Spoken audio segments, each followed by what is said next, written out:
Oke. Halo guys, selamat datang. Ini adalah part 2 di balik pintu.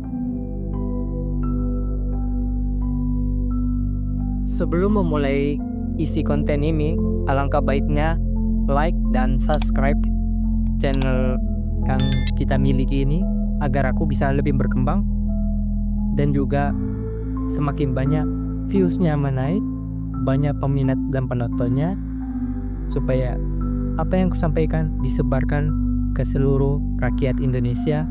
Kita berbagi informasi dan sharing, bahkan diskusi bersama-sama. Oke? Tolong di like. Oke, sudah. Terima kasih. Memulai video ini, kita akan menonton terlebih dahulu pernyataan Pak Hasynuddin di channel Realita TV. Tahu-tahu Rabu yang lalu ada laporan polisi ke Polres Jakarta Pusat. Oh, itu dia. Iya, yang pertama itu atas nama Gerakan Pemuda Patriot Nusantara lah ya. Nggak tahu sesuatu kalau terkait Nusantara itu rata-rata ngaco ya. Di PIK ada Majelis Ulama Nusantara dukungin Aguan ya, belain oligarki. Ada itu yang di Ketua Rofi'i itu, yang sekarang udah hilang itu. Iya. Apa namanya, Barisan Nusantara ya, Kesatria Nusantara BKN. Ya ini ada lagi ya, Pemuda Patriot Nusantara melaporkan Roy Suryo atas kegaduhan yang terjadi di Solo dan di Jogja. Aneh ini polisi Polres Jakarta Pusat. Karena kejadian itu TKP-nya kan kalau itu kan dianggap pasalnya pasal penghasutan 160 KUHP. Nah, kalau kita bikin laporan polisi itu kan asas melaporkan itu kan berbasis pada locus delicti atau istilah Bang Napi ya. Kan terkenal dulu ya Bang Napi, ingat kan? Ya. Waspada, kejahatan tidak bukan karena ada niat tapi ada kesempatan. Waspadalah. Jadi asasnya itu locus delicti atau TKP, tempat kejadian perkara. Di mana TKP-nya? Di Solo dan di Yogyakarta. Berarti peristiwa yang Solo itu harusnya dilaporkan di Polres Surakarta atau Polda Jateng, ya kan? Kejadian TKP di UGM itu harusnya dilaporkan ke Polres Yogyakarta atau Polda DIY. Nah ini kenapa kok dilaporkan di Polres Jakarta Pusat? Nah, terus kemarin ada lagi laporan. Ini dari elemen yang mengatakan namakan dirinya Pradi Bersatu. Ya, itu dilaporin di Mabes Polri. Tapi menariknya Mabes Polri menolak laporan itu dengan alasan bukan nggak perlu harus ke Mabes Polri, katanya silakan dilaporkan ke Polres Jakarta Pusat dan Polres Jakarta Selatan. Nah saya curiga, dan yang dilaporkan Roy Suryonya, tidak terkait yang lain ya, nggak tahu rinciannya. Tapi saya curiga begini, kalau disebutkan Polres Jakarta Pusat dan Polres Jakarta Selatan, jangan-jangan yang dipersoalkan bukan saat pergi ke Solo, tetapi saat Roy Suryo menjelaskan masalah ijazah palsu itu dalam dua forum. Pertama forum catatan demokrasi atau rakyat yang di iNews itu ya. Yang kedua ILC-nya Bang Karni Ilyas. Karena dua acara ini locus delicti-nya atau TKP-nya itu di Jakarta, satu di Jakarta Pusat iNews, karena kan studio iNews di Jakarta Pusat. Yang satu ILC itu studio syuting ILC kan saya pernah di ILC itu di sebuah hotel di daerah Jakarta Selatan, tepatnya di Rasuna Said ya, Jalan Rasuna Said. Lah kalau begitu ini kan aneh, tambah ngawur. Masa orang diskusi podcast di ruang publik dijadiin kejahatan, dituduh pula itu penghasutan, melawan kekuasaan yang sah. Ini makin ngaco. Jadi itu ya yang pertama yang saya jelaskan. Kita lanjutkan ke bagian pelaporan dari ormas yang melaporkan itu pada saat dia keluar dari kantor kepolisian. Itu dalam rangka konsul terhadap alat bukti yang kami sajikan. Memang cukup luar biasa, saya apresiasi bahwa terlalu cepatnya tanggapan daripada Mabes Polri, dan akhirnya setelah melalui serangkaian konsul bahwa laporan ini perlu diajukan di Polda Metro Jaya. Jadi saat ini setelah kami menerima hasil daripada permintaan Mabes Polri untuk dibuka di Polda Metro Jaya. Jadi dari sini kami akan berangkat ke Polda Metro Jaya untuk membuka laporannya di Polda Metro Jaya. Karena lokusnya itu ada dua. Pertama lokus di Jakarta Pusat yang peristiwa tanggal 22 kalau nggak salah 2 hari atau 3 hari yang lalu. Kemudian yang kemarin lokus di Jakarta Selatan. Sehingga penanganannya biar lebih cepat disarankan oleh Mabes Polri ini adalah buka laporannya di Polda Metro Jaya. Nah, sudah dikoordinasikan di sana. Jadi kami akan berangkat ke sana. Oke. Bisa kita lihat sendiri, aku mengambil gambaran dari kedua video ini. Ini berkaitan dengan Gerakan Pemuda Patriot Nusantara atau dari Prodi Bersatu. Seperti pada pernyataan Pak Hasynuddin di video pertama, itu mengatakan indikasi pelaporan ini berdasarkan aktivitas Pak Roy Suryo mendatangi iNews dan juga ILC. Yang kedua, lokasi pembuatan liputan ini itu berada di Jakarta Pusat dan juga di Jakarta Selatan. Oke. Dan ini bisa aku lihat ini sebagai serangan balik dari Joko Widodo dan juga UGM untuk mengkriminalisasi Pak Roy Suryo dan juga kawan-kawannya, Pak Rismon, Bu Tifa, dan lain-lain. Mengapa itu terjadi? Kenapa tidak di Solo atau di Jogja? Ada faktornya, yaitu bahan yang dipublikasikan.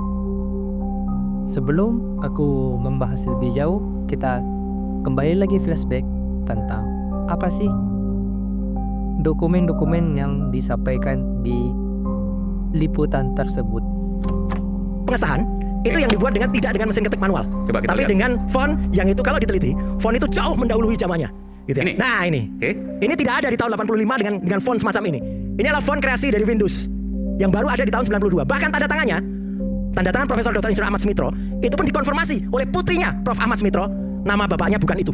Nama bapaknya Profesor Dr. Ahmad Sumitro, pakai U. Oke, bukan tidak Soe. pakai O. Tanda tangannya juga beda.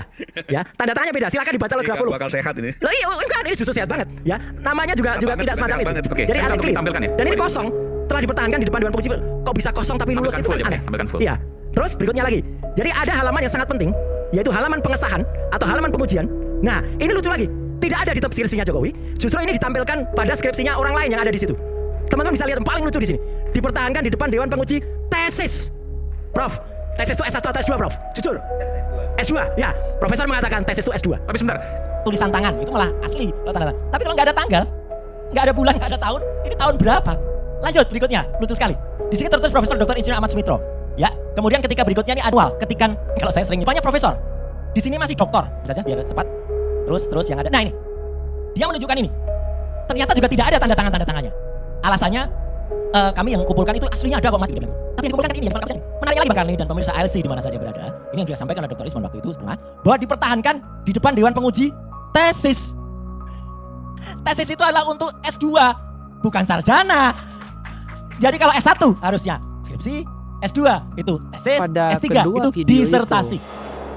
Pak Roy Suryo datang tanpa membawa atau menghadirkan Pak Rismon atau Bu Tifa dan teman-teman yang lain. Tidak seperti pernyataan dari ormas tersebut.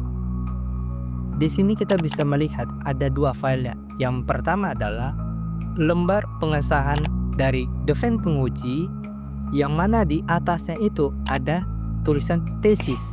Oke. Tapi ada satu hal lagi yang dipublikasikan, yaitu lembar pengesahan dari Joko Widodo yang mana bisa kita perhatikan dengan seksama. Aneh sekali lembar pengesahan yang dipublikasikan Pak Roy Suryo. Tidak paham? Oke, kalau gitu coba kita sama-sama melihat hasil dari liputan kompas.co dan juga hasil dari kunjungan sebulan yang lalu yang dipublikasikan oleh Pak Rismon Sheripar di channelnya yang bernama Badige Academy. Mari kita tonton dua video ini untuk jadi pembanding.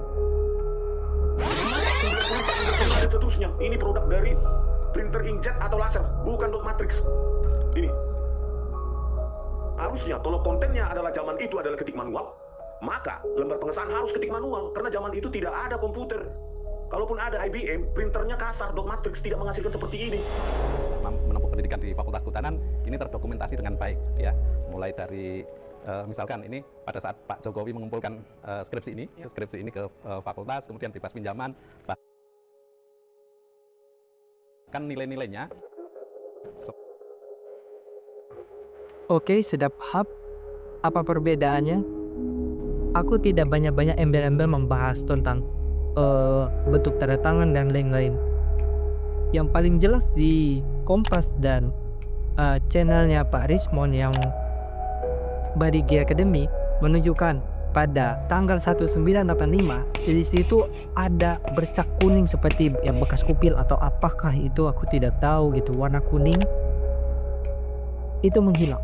Itu yang pertama. Yang kedua, warna dari cap logo Universitas Gadjah Mada itu lebih terang punya Pak Roy Suryo, dan posisi letak dari cap ini sangat berbeda dengan letak posisi punya Pak Rismo Sianipar dan juga peliputan kompas.com. Itu menunjukkan lembar pengesahannya berbeda. Hebat. Kita tidak tahu siapa yang salah, siapa yang benar atas pernyataan punya Pak Roy Suryo.